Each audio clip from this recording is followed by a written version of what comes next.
Hello दोस्तों, स्वागत है आपका अपने चैनल पर। कैसे हो? तो आज अपन एक नए टॉपिक की शुरुआत करेंगे। उससे पहले अगर आप अपने दोस्तों को बताना चाहते हैं कि इस प्रकार चैनल पर हमें बिल्कुल सटीक तरीके से मैथ उपलब्ध है, तो उसके साथ शेयर कीजिए और उसे साथ में जोड़िए। अपन इसमें विशेषकर उस स्टूडेंट को जोड़िए जो एसएससी जीडी की तैयारी कर रहे हैं, यानी उसके लिए बहुत फायदेमंद क्लास हैं। बिल्कुल टॉपिक वाइज क्लास है, यानी एक के बाद एक टॉपिक आपको उपलब्ध होता रहेगा और साथ में आपको टॉपिक के बाद ट्यूशन भी उपलब्ध रहेगा। तो जोड़िए दोस्तों को साथ है और बने रहे हमारे साथ है। फिर देखिए सिलेक्शन होता है या नहीं होता। तो आज अपन एक नए टॉपिक की शुरुआत करेंगे। उस टॉपिक का नाम है क्षेत्रमिति, यानी मेंसुरेशन। इसको अपन बिल्कुल बेसिक तरीके से स्टार्ट करेंगे और धीरे धीरे स्टेप बाय स्टेप क्या करेंगे, इसका लेवल बढ़ाते चले जाएंगे। तो आज इसकी शुरुआत करते हैं। जल्दी से जोड़ लिए अपने दोस्तों को साथ। टॉपिक का नाम है मेंसुरेशन, यानी क्षेत्रमिति। देखिए दोस्तों, क्षेत्रफल ऐसा नहीं है आप कि तैयारी कर रहे हो तभी आप जरूरी है क्षेत्रफल निकालना। क्षेत्रफल आजकल हर फील्ड में क्षेत्रफल ज्ञात करना तो अति आवश्यक है। तो देखिए क्षेत्रफल होता क्या है। अगर अपन को कोई भी स्थान दिया हुआ है या जगह दी हुई है, वो कितना जगह घेरती है या कितना एरिया घेरती है, उसे क्या कहते हैं, क्षेत्र कहते हैं। जैसे ये सर्किल है, ये कितना एरिया घेरना है ये हमें ज्ञात करना है, तो ये किस में आएगा, क्षेत्रफल में। ये कोई आकृति दी हुई है त्रिभुज, इस ये कितना एरिया कवर करती है, ये भी क्षेत्रफल में आएगा। चाहे कोई भी आकृति दी हुई हो और हमें उसका क्या ज्ञात करना है, एरिया, यानी कितना क्षेत्र ये घेरती हैं। तो इसका क्षेत्रफल ज्ञात करने के लिए क्षेत्रफल की स्टडी की जाती है। तो देखिए दोस्तों, क्षेत्रफल कोई भी आकृति जो एरिया या क्षेत्र घेरती है उसे क्या कहते हैं, क्षेत्र कहते हैं। अब देखिए क्षेत्र विधि में आज अपन करेंगे रेक्टेंगल यानी आयत। आयत के बारे में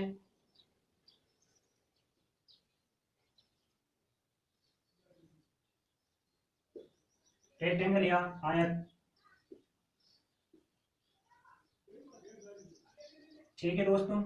रेक्टेंगल या आयत है, होता क्या है, यानी ऐसा चतुर्भुज है जिसके आमने सामने की भुजा बराबर होती हैं और समांतर होती हैं तथा प्रत्येक कोण 90 डिग्री का होता है, उसे क्या कहते हैं, रेक्टेंगल।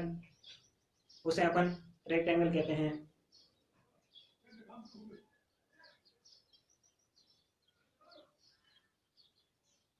तो आयत की आकृति कुछ इस प्रकार होती है।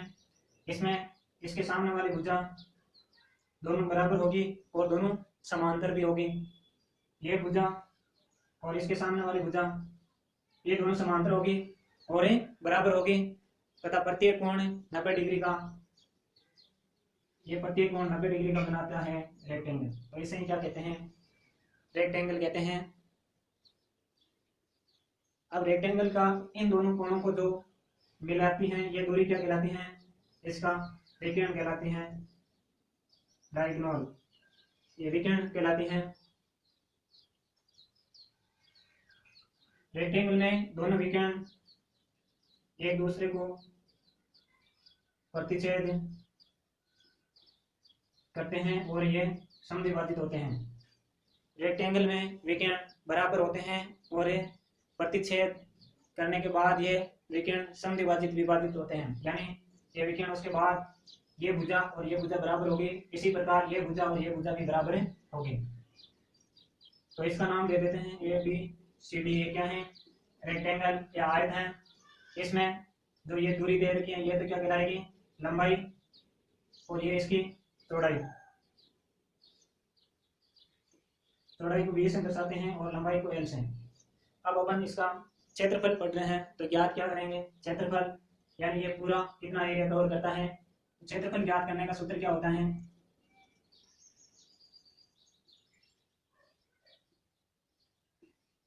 आयत का क्षेत्रफल बराबर लंबाई गुणा चौड़ाई। लंबाई गुणा चौड़ाई एल गुणा बी, क्षेत्रफल लंबाई गुणा चौड़ाई। अब देखो ये विकिरण क्या करती है, इसको दो बराबर भागों में विभाजित करती है आयत को। तो ये समकोण है, ये कौन सा त्रिभुज हो गया, त्रिभुज है सी बी डी, एक समकोण त्रिभुज हो गया। और समकोण त्रिभुज का क्षेत्रफल क्या होता है, 1/2 होता है। 1/2 गुणा आधार, आधार देखो इसमें क्या है, लंबाई है, और आधार गुणा ऊंचाई, ऊंचाई इसमें क्या है, चौड़ाई है। तो देखो इस प्रकार कितने त्रिभुज हैं, 2 त्रिभुज हैं। तो इनको सोल्व करोगे आएगा क्या, लंबाई गुणा चौड़ाई। तो आयत का क्षेत्रफल लंबाई गुणा चौड़ाई, याद रखना। इसके बाद में आता है इसका परिमाप। कोई भी आकृति का परिमाप क्या होता है, उसके चारों ओर घूमना ही क्या कहलाता है, परिमाप कहलाता है। तो देखिए बिंदु ए से शुरू होंगे अपन और यहां तक आएंगे। आयत का परिमाप, मैंने बताया था कि परिमाप क्या होता है, चारों भुजाओं का योग, यानी चारों भुजाओं की दूरी क्या कहलाती है, परिमाप। तो इस भुजा से इस बिंदु पर आएंगे तो क्या होगा, लंबाई। बिंदु डी से सी पर आने पर यह चौड़ाई जुड़ जाएगी, और बिंदु सी से बी तक पहुंचने पर लंबाई प्लस बिंदु बी से ए तक पहुंचने पर चौड़ाई, यानी इन सब का योग क्या कहलाएगा, परिमाप कहलाएगा।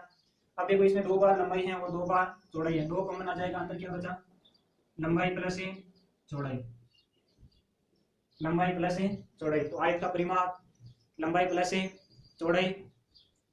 अब देखो इसका विकर्ण ज्ञात करना है, तो विकर्ण ज्ञात करना है तो देखो समकोण त्रिभुज में कर्ण ज्ञात करने का सूत्र क्या होता है, कर्ण का स्क्वायर बराबर आधार का स्क्वायर प्लस ए लंब का स्क्वायर। तो कर्ण बराबर हो जाता है रूट आधार का स्क्वायर प्लस ए लंब का स्क्वायर। तो इसमें भी रूट लंबाई का स्क्वायर प्लस ए चौड़ाई का स्क्वायर, या आयत के विकर्ण ज्ञात करने का सूत्र। अब देखो इसमें याद रखना विकर्ण एक दूसरे के बराबर होते हैं, आयत के विकर्ण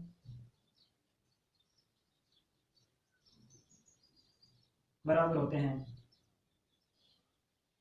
आयत के विकर्ण बराबर होते हैं और एक दूसरे को समविभाजित करता है।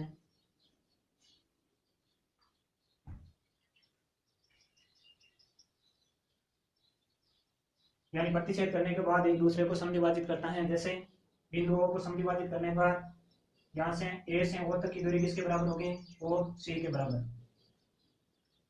पहली कंडीशन विकर्ण बराबर होते हैं, यानी ए सी बराबर होगा किसके, बी डी के। सेकेंड कंडीशन है कि ओ ए ओ बराबर होगा ओ सी के, या ओ बी बराबर होगा ओ डी के, ओ बी बराबर होगा ओ डी के। अब देखो अगर रेक्टेंगल में इन विकर्णों के बीच का विकर्ण या डायगोनल के बीच का कोण दिया हुआ है थीटा, और हमें ज्ञात करना है क्षेत्रफल। तो क्षेत्रफल ज्ञात करने का सूत्र हो जाएगा 1/2 गुणा डी का स्क्वायर गुणा साइन थीटा, 1/2 डी का स्क्वायर इंटू साइन थीटा। जब दोनों विकिरणों के बीच का कोण दिया हुआ हो, अगर ये कोण दिया है तब भी यही सूत्र लगेगा, क्योंकि इसका मान 180 माइनस थीटा हो जाएगा, और थीटा या 180 माइनस थीटा दोनों का मान क्या होता है, बराबर।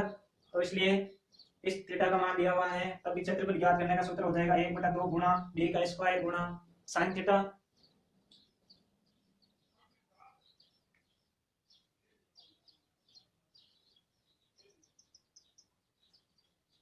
अब देखिए अगर एक आयत में, एक आयत के चारों ओर अगर एक मार्ग दिया है, यानी रास्ता दिया है, तो उस रास्ते का क्षेत्रफल ज्ञात करने का सूत्र क्या होता है। यानी आयत के बाहर एक रास्ता दे दिया, अब हम उसका क्षेत्रफल पूछेंगे।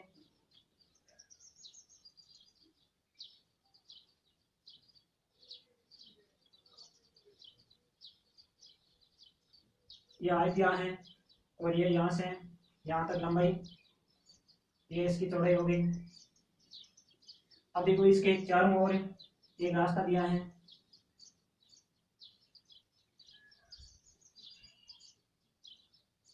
समान दूरी का।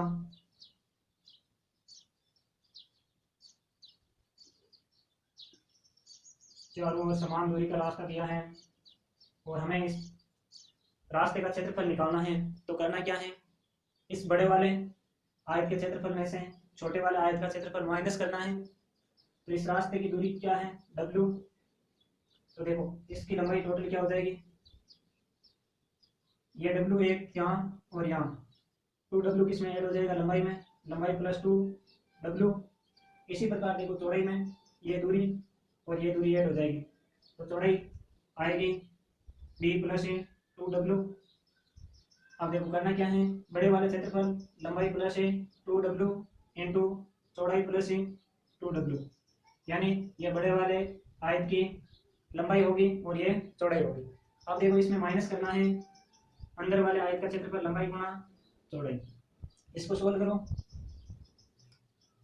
देखो ये गुना होगा लंबाई गुना चौड़ाई plus 2W L plus 2WB plus 4W का स्क्वायर माइनस लंबाई गुना चौड़ाई। देखो ये प्लस का है और ये माइनस का, ये तो कैंसिल हो गया। अब इसमें देखो कॉमन क्या आ रहा है, 2W कॉमन आ रहा है, अंदर क्या बचा, लंबाई प्लस चौड़ाई प्लस 2W। अब यह दिया हुआ है कि किसी भी आयत के चारों ओर रास्ते का क्षेत्रफल ज्ञात करना है, तो यह सूत्र काम में लेना है, 2W गुना लंबाई प्लस चौड़ाई प्लस 2W, ये सूत्र काम में लेना है। जैसे आयत की लंबाई दी हुई है 10 सेंटीमीटर और चौड़ाई 5 सेंटीमीटर है, इसके चारों ओर 2 सेंटीमीटर का क्या लेना है, रास्ता। तो 2 गुना 2 गुना 2, तो ये इसका क्या आ जाएगा, रास्ते का क्षेत्रफल। अगर ये क्या हो, रास्ता अंदर की साइड हो तो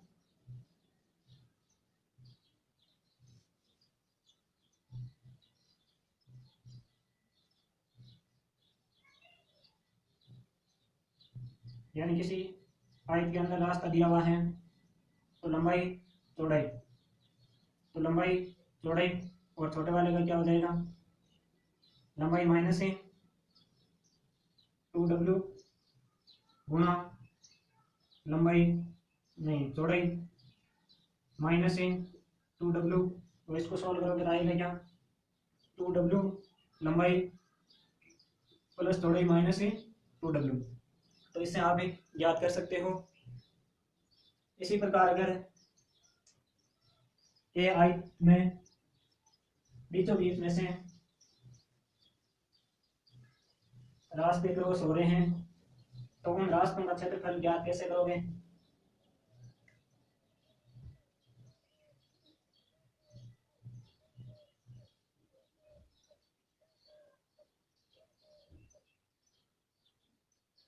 अगर इसके बीच में से एक रास्ता गुजरा है और ये रास्ता इसमें गुजरा है, अब हमें ये इस रास्ते का क्षेत्रफल ज्ञात करना है। तो इसका क्षेत्रफल ज्ञात करने का सूत्र लगाओगे, W लंबाई प्लस चौड़ाई माइनस W। W क्या है, इस रास्ते की चौड़ाई है और लंबाई आयत की लंबाई, चौड़ाई आयत की चौड़ाई।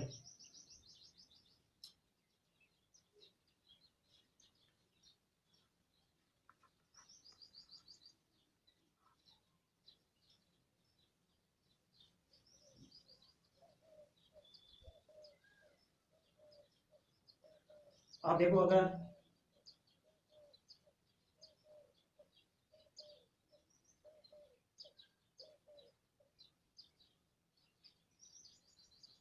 आयत हैं ABCD और इसमें दिया हुआ क्या है, 2 सर्किल दिए हुए हैं, हाफ सर्कल दिए हुए दो, और दोनों की त्रिज्या क्या है, बराबर है, जो कि इसके लंबाई की आधी है। त्रिज्या क्या है, लंबाई का 1/4 है। तो इसका क्षेत्रफल ज्ञात करने के लिए, यानी बचे हुए का क्षेत्रफल ज्ञात करने के लिए आपको करना क्या है, ये चौड़ाई और ये लंबाई, या आप सर्किल है दो आप सर्किल है जिसकी त्रिज्या इसका 1/4 है, यानी इसकी त्रिज्या क्या हो जाएगी, 1/4 गुणा एल।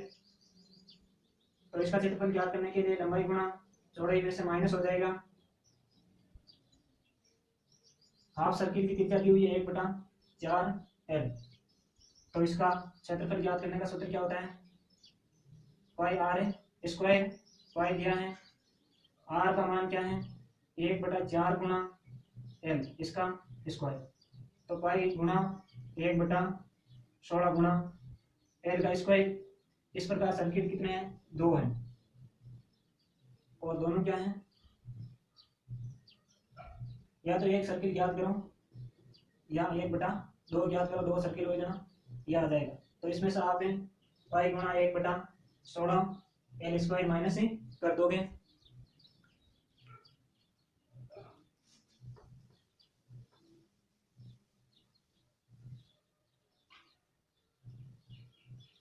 अगर आयत में ये पूरा एक सर्किल दिया हुआ है और बचे हुए का क्षेत्रफल ज्ञात करना है, तो लंबाई गुणा चौड़ाई माइनस ही 1/2 पाई आर स्क्वायर हो जाएगा, यानी इसकी त्रिज्या। अगर यहाँ कोई सर्किल बना है, इसकी हमें त्रिज्या ज्ञात करनी है, या यहाँ कोई सर्किल बना है, इसकी त्रिज्या ज्ञात करनी है, या इस प्रकार कोई एक सर्किल और बना है, इसकी त्रिज्या ज्ञात करनी है, इसका क्षेत्रफल ज्ञात करना है, या इसका क्षेत्रफल ज्ञात करना है,